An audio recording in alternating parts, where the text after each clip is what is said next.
और मैं हूं आपके साथ स्वप्निल यादव। वक्त हो चला है देश और दुनिया की बड़ी खबरों का, तो रुक करते हैं खबर की ओर। उत्तर प्रदेश के कानपुर के बाद अब राजस्थान में भी मालगाड़ी को पलटाने की साजिश रची गई है। बता दें कि अजमेर के सरधना में रेलवे ट्रैक पर सीमेंट के 2 ब्लॉक रखकर मालगाड़ी को डिरेल करने की कोशिश की गई है और इसको लेकर पुलिस थाने में एफआईआर दर्ज कराई गई। बता दें कि इससे पहले कानपुर में कालिंदी एक्सप्रेस को पलटाने की साजिश रची गई थी और इसके लिए रेलवे ट्रैक पर एलपीजी सिलेंडर रखा गया था और रेलवे लाइन के पास पेट्रोल और बारूद भी बरामद किया गया था। जानकारी मिली है कि अजमेर के मांगलियावास थाना क्षेत्र से गुजरने वाली डीएफसीसी ट्रैक पर रविवार को देर रात अज्ञात बदमाशों ने 2 जगह करीब 70 किलो वजन के सीमेंट ब्लॉक रखकर ट्रेन को डिरेल करने की कोशिश की। गनीमत ये रही कि ट्रेन सीमेंट ब्लॉक को तोड़ती हुई आगे निकल गई, जिससे कि कोई बड़ा हादसा नहीं हुआ। Bureau report, star Bharat news. जी सर, क्या सूचना मिली?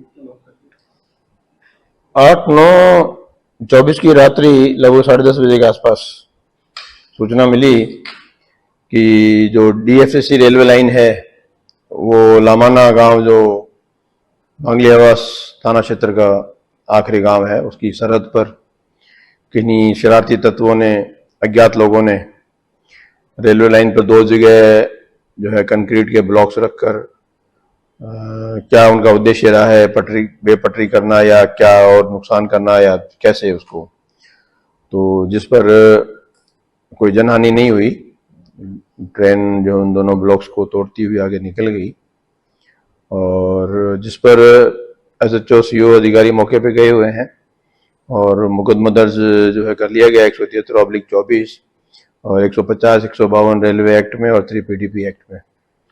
और टीमें मैंने भी लगाई हैं मेरी तरफ से, जो डीएसपी डीएसटी की टीमें हैं, जो बंदे काम करने वाले हैं, ये उन गाँव में पता करें कि ऐसा कौन आदमी हो सकता है, किसका मूवमेंट उस तरफ रहा है। तो उम्मीद है जल्दी इसको भी पता कर लेंगे।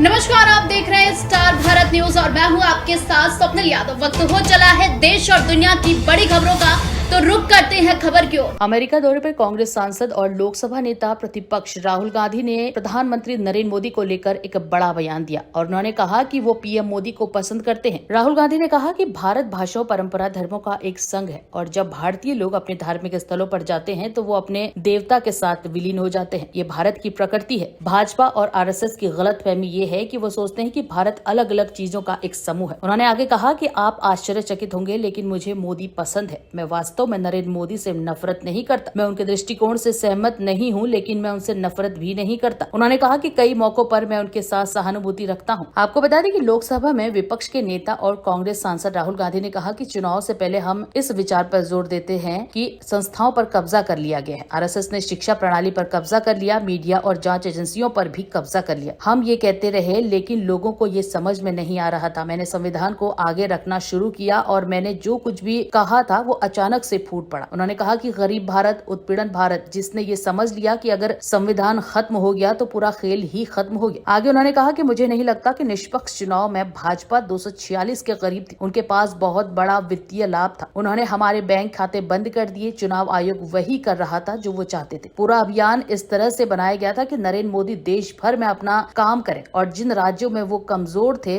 उन्हें उन राज्यों से अलग तरीके से डिजाइन किया गया था। जहां वो मजबूत थे, मैं इसे स्वतंत्र चुनाव के रूप में नहीं देखता और मैं इसे नियंत्रित चुनाव के रूप में देखता हूं। Bureau report, star Bharat news.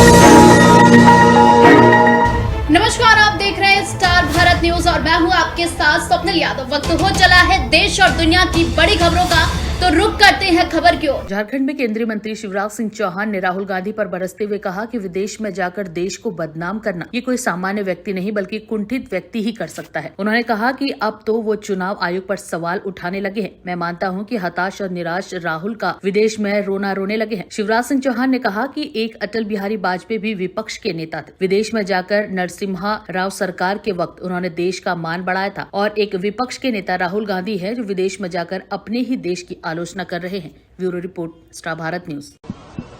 और अब तो वो केवल सरकार पे नहीं, चुनाव आयोग पर सवाल उठा रहे हैं।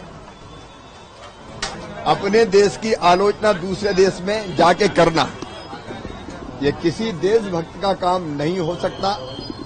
लगातार पराजय के कारण हताश, निराश और कुंठित राहुल अपनी कुंठा विदेश में जाकर निकाल रहे हैं। वो नेता प्रतिपक्ष है और नेता प्रतिपक्ष की भी जवाबदेही बनती है।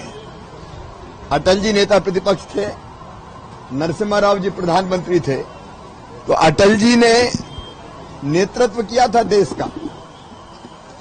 अब राहुल गांधी सिवाय देश को बदनाम करने का दूसरा काम नहीं कर रहे। निकाली उनने भारत जोड़ो यात्रा, लेकिन भारत से नहीं जुड़े, भारत की संस्कृति, जीवन मूल्य और परंपराओं से जुड़ नहीं पाए। पर अब तो इलेक्शन कमीशन पर भी वो सवाल उठा रहे हैं। मैं मानता हूं कि हताश और निराश राहुल अब विदेश में रोना रो रहे हैं। नमस्कार, आप देख रहे हैं स्टार भारत न्यूज और मैं हूं आपके साथ स्वप्निल यादव। वक्त हो चला है देश और दुनिया की बड़ी खबरों का, तो रुक करते हैं खबर की ओर। सीएम योगी आदित्यनाथ ने मंगलवार को उत्तर प्रदेश अधीनस्थ सेवा चयन आयोग द्वारा भर्ती प्रक्रिया के तहत 647 वन रक्षकों, वन्य जीव रक्षकों और 41 जूनियर इंजीनियरों को नियुक्ति पत्र वितरित किए। सीएम योगी ने उत्तर प्रदेश सरकार के प्रशासन में चयनित उम्मीदवारों का स्वागत किया और कहा कि मैं आपको उत्तर प्रदेश सरकार के वन विभाग का हिस्सा बनने के लिए अपनी शुभकामनाएं देता हूं। सीएम योगी ने आगे कहा कि उनकी सरकार ने जल्द से जल्द नियुक्ति पत्र वितरित किए थे। उन्होंने कहा कि सरकार को भी उम्मीद है कि अधिकारी उसी समर्पण के साथ काम करेंगे। कार्यक्रम को संबोधित करते हुए सीएम ने कहा कि हम सभी जानते हैं कि वर्तमान में पूरी दुनिया के लिए सबसे बड़ी समस्या जलवायु परिवर्तन है। अनियंत्रित और अवैज्ञानिक विकास ने मानव जाति के लिए एक नई चुनौती पेश की है। बेमौसम बारिश, ओलावृष्टि, सूखा सभी इसके उदाहरण हैं। अगर वन रक्षक, वन्य जीव रक्षक ईमानदारी से अपना काम करे तो वो जलवायु परिवर्तन के प्रभाव को कम करने में अपनी बड़ी भूमिका निभाएंगे। पहले जहां अंतिम नियुक्ति पत्र मिलने में करीब 1 साल का समय लगता था, वहीं अब आपको ये नियुक्ति पत्र समय से पहले ही मिल रहा है, वो भी 6 महीने या फिर लगभग 1 साल से पहले। उन्होंने कहा कि मैं विश्वास दिलाता हूं कि भर्ती की पूरी प्रक्रिया से लेकर पत्र वितरण तक आपको किसी भी तरह की शिकायत करने की जरूरत नहीं पड़ी। इस परीक्षा में आपको कहीं भी कोई विसंगति महसूस नहीं होगी। सरकार भी आपसे इसी तरह समर्पण भाव से काम करने की उम्मीद करती है। Bureau report, star Bharat news. सब करते हुए आपको बधाई देता हूं, अपनी शुभकामनाएं देता हूं।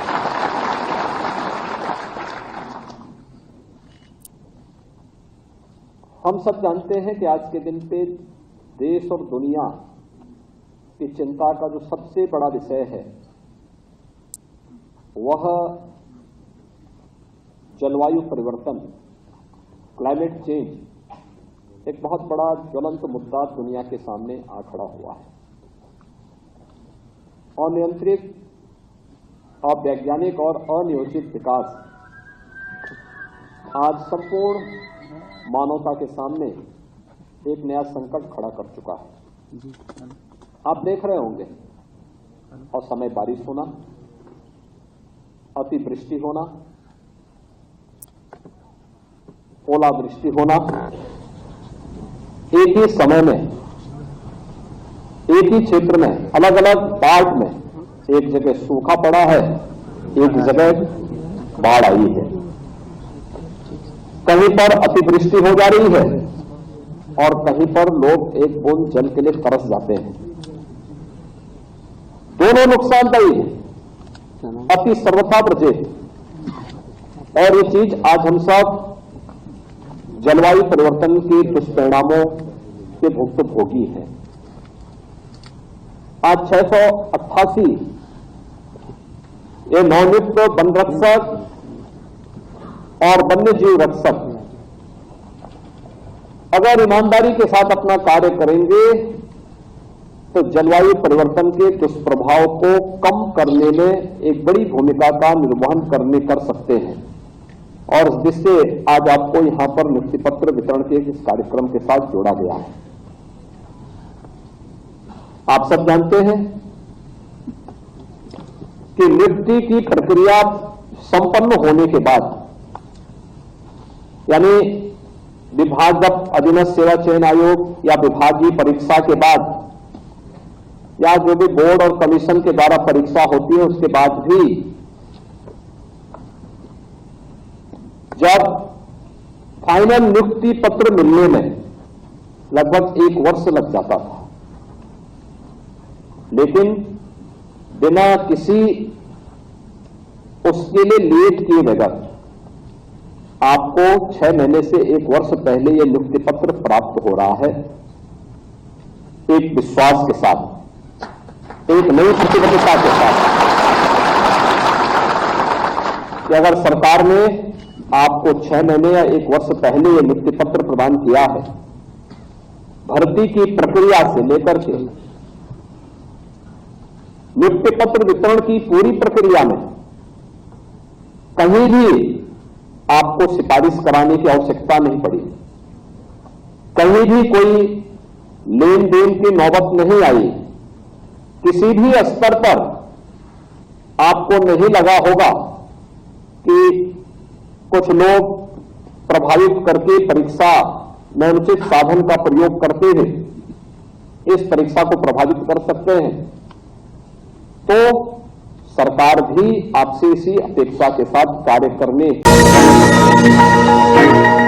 नमस्कार, आप देख रहे हैं स्टार भारत न्यूज और मैं हूं आपके साथ स्वप्निल यादव। वक्त हो चला है देश और दुनिया की बड़ी खबरों का, तो रुक करते हैं खबर की ओर। फतेहपुर में गैंगस्टर एजाज बॉक्सर की करोड़ों की संपत्ति को प्रशासन ने जब्त कर लिया है। बता दें कि सदर कोतवाली क्षेत्र के पनी के रहने वाले गैंग लीडर शेख एजाज अहमद पर 15 मुकदमे दर्ज। पुलिस अधीक्षक धवल जायसवाल ने फतेहपुर में माफियाओं के विरुद्ध अभियान छेड़ दिया है और लोगों की जमीनों पर जबरन कब्जा करने वाले शेख एजाज अहमद उर्फ एजाज बॉक्सर की कमर तोड़ते हुए करोड़ों की संपत्ति को जब्त कर लिया है। बताया जा रहा है कि सदर कोतवाली क्षेत्र के पनी मोहल्ले के रहने वाले बॉक्सर पर गैंगस्टर अधिनियम की धारा 14 के तहत कार्रवाई करते हुए 5 करोड़ के ऊपर की संपत्ति को कब्जे में ले लिया गया है। फतेहपुर के सदर कोतवाली क्षेत्र के पनी मोहल्ले के रहने वाले history sheeter gangster Sheikh Ejaz Ahmed Siddiqui उर्फ एजाज बॉक्सर पुत्र नसीर अहमद सिद्दीकी कांग्रेस पार्टी का जिला अध्यक्ष है। लोगों की जमीनों पर जबरन कब्जा करते हुए इसने अकूत संपत्ति अर्ज कर ली है। भारी पुलिस बल के साथ जिला प्रशासन की टीम उनके मोहल्ले पहुंची और अनाउंसमेंट करते हुए 2 बिल्डिंगों पर कुर्की की कार्रवाई करते हुए सीज कर दिया। बताया जा रहा है कि गैंगस्टर मुकदमा संख्या 353/20 पर प्रशासन ने ये कार्रवाई की है। जानकारी के मुताबिक साल 2022 में भी जिला प्रशासन ने बॉक्सर की चौफिरवा, महापुर,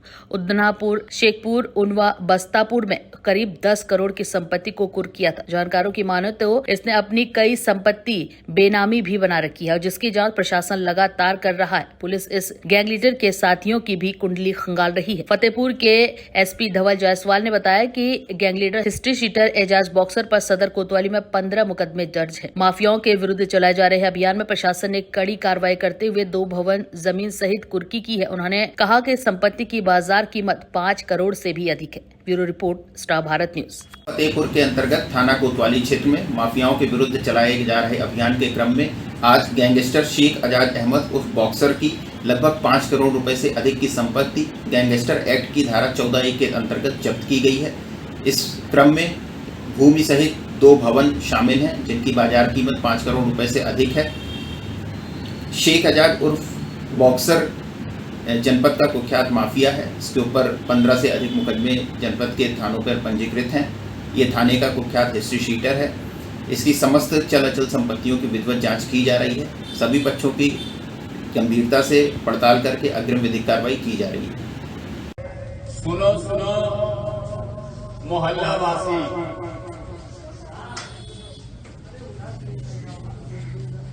गैंगस्टर का अपराधी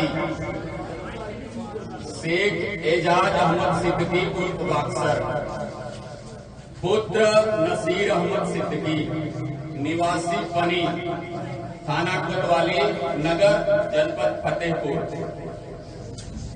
की अवैध संपत्ति गैंगस्टर एक्ट के अंतर्गत मुकदमा अपराध संख्या 253/20 2/3 गैंगस्टर एक्ट के अंतर्गत 14(1) की कार्रवाई करते हुए इस अपराधी की संपत्ति कुर्क की गई है।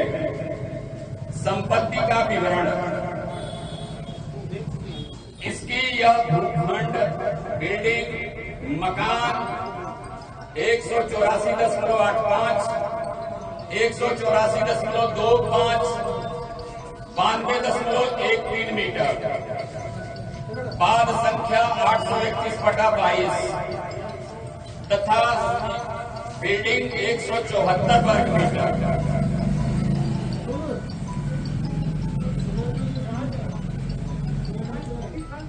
एवं बिल्डिंग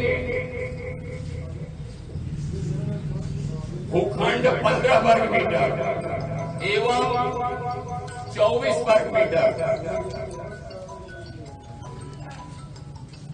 विलेख संख्या 14,608/20 में श्रीमान जिलाधिकारी महोदया द्वारा दिनांक 24/22 को इस अपराधी की संपत्ति 14(1) के तहत कुर्क की गई है। आज उसी आदेश के क्रम में इसकी ये सारी संपत्तियां कुर्क की गई हैं, सील की गई हैं। इस पर किसी के द्वारा इस सील मोहर को छेड़छाड़ करेगा, इसमें किसी प्रकार का अतिक्रमण करेगा, उसके खिलाफ कठोर वैधानिक कार्रवाई की जाएगी।